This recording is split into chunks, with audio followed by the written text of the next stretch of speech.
In Concord, California, the St. Bonaventure Food Pantry feeds those in need.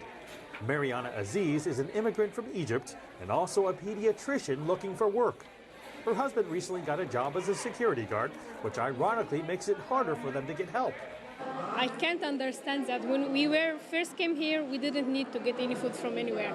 But when our income increased, we can't cover it. This food pantry feeds about 150 families in 2 nearby communities every week.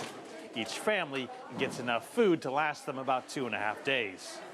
New findings from the World Wealth and Income Database show that since 1978, the top 1% of income earners in the United States increased their share of the national income from around 11 to 20%. Meanwhile, the bottom 50% saw what the researchers called a complete collapse in earnings. Their average income was $16,000 in 1980 before tax, and today in 2016, 17, it's still about $16,000. So you have half of the population that's been completely shut off from economic growth.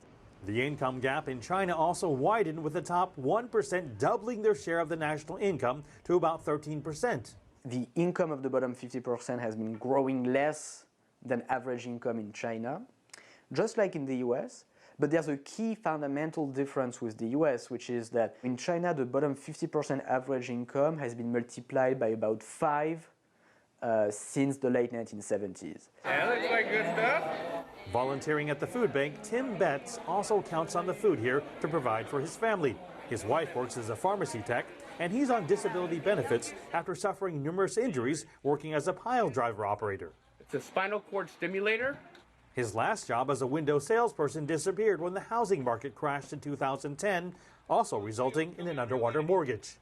What we're seeing is more entrepreneurism in this state, especially with Silicon Valley, where there's a demographic of people that are doing their own thing. They're building their own companies. The rest of the middle class that isn't a part of that demographic are those that are staying or moving down because they're just trying to go out and get a job. To climb the corporate ladder now, it just seems impossible. But Betts wants to make sure it is possible for his daughter, Tamara, to scale that economic ladder.